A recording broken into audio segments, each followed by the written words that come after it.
Hello YouTube, this is Corn22 here. Welcome back to another single ship discussion for Star Wars X-Wing miniatures. In this series we take a look at single ship builds and discuss the competitive viability in the Star Wars X-Wing miniatures game.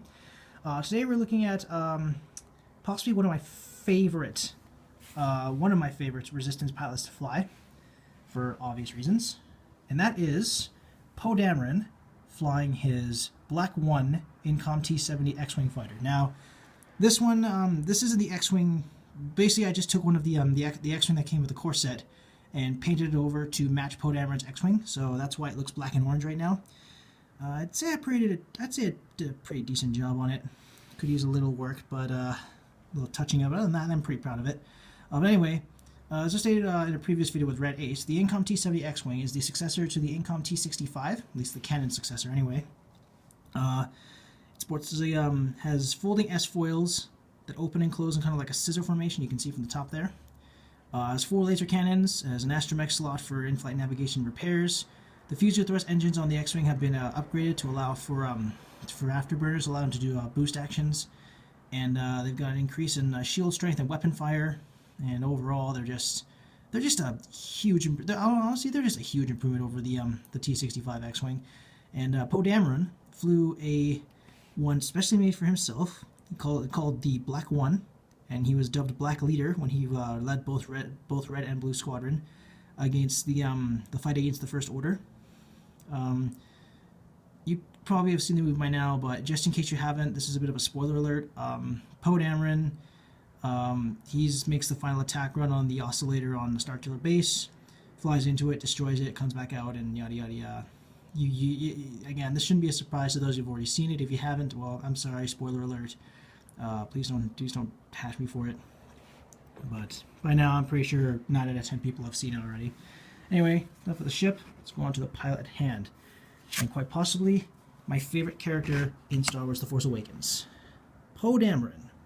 Coming in at a pilot skill of 8, he flies the Incom T-70 X-Wing fighter for the Resistance. He has the standard stats of a T-70. He has an attack value of 3, an agility value of 2, hull value of 3, and a shield value of 3. His action bar consists of the focus, target lock, and boost actions. He costs 31 points to field. His upgrade bar consists of an elite upgrade, a warhead upgrade, an astromech upgrade, and a tech upgrade. His pilot ability reads, when attacking or defending, if you have a focus token, you may change one of your focus results to a hit or evade result. So, Poe Dameron's ability is similar to Luke's. Luke Skywalker's ability allows you to change one of your focus results to an evade result for free when defending, without the need of a focus token. Poe Dameron's ability states that if you have a focus token on you, without spending it, you can change one of your focus results to a hit or evade. Especially handy if you score a really good roll. Otherwise, well, that way you would change the result of your focus result to a hit when attacking, and then if you have to spend it when you're defending, then, well, you can. But, this kind of offers a little bit of leeway when you take a focus action. So, yeah. Going on to his modification. Normally, whenever I see people feel Poe Dameron, they normally put on an auto thrusters, which is fine. It's a great ship to put on the T-70 because it allows them to pretty much be the perfect be really good art dodgers. But I don't have that because I don't have a Star Viper, so instead I'm putting on an integrated astromech, which is an X-Wing only modification, so that means we put on both the Incom T-65 and the Incom T-70 X-Wings. And it states, when you are dealt a damage card, you may discard one of your astromech upgrade cards to discard that damage card without resolving its effect. So for a squad point cost of 0, basically your astromech is treated as a free hull upgrade. So that means, technically, Poe has 4 hull and 3 shields.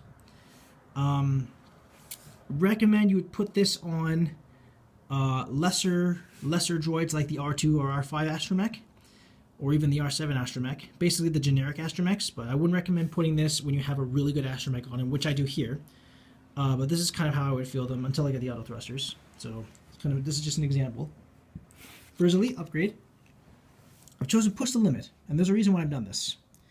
Push the Limit comes in a squad point cost of 3, and it reads, once per round, after you perform an action, you may perform one free action shown in your action bar, and then you receive a stress token. So you get a you take your action, perform another action, you get a stress, and so on and so forth. That's pretty much how Push the Limit. I'm pretty sure you all know how Push the Limit works. Now, the reason why I chose Push the Limit, and that's because of the astromech, which is BB-8. Again, possibly my second favorite character in the movie. Poe Dameron and BB-8 are like, I just love those two. They're awesome. Poe is cocky and BB-8's just so cute, but I digress. Coming in at a squad point cost of 2, BB-8 reads, when you reveal a green maneuver, you may perform a free barrel roll action. So how this works is this. I'll show you on the field here.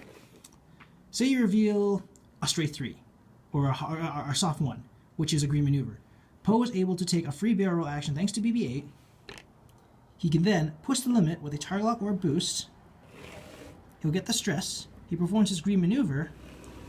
The green maneuver removes the stress, and you can take your focus action. So basically, with this build you have in mind, Poe becomes the ultimate Arc Dodger.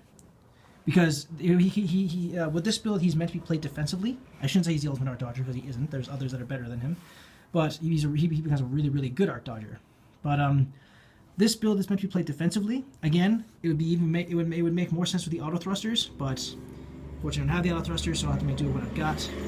But yeah, BB-8 lets you take the free barrel roll, push them, let you take your free action, get the stress, take your maneuver, get rid of the stress, and you can take a focus action to complement Poe's ability. So this basically lets you take 3 actions in one of them being an action that Poe normally cannot take.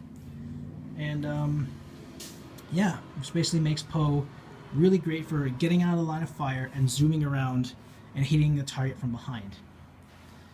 So he's good at dodging out of the way and then circling around and hitting you when you least expect it. But yeah, this is how I would field Poe Dameron. Let me know what you guys think in the comments below. Any sort of criticism is greatly appreciated. If you like, you may use this build for any competitive or casual play, or you could tweak it or revamp it to your own specifications. Thank you guys so much for watching. This is Corbin22, signing out.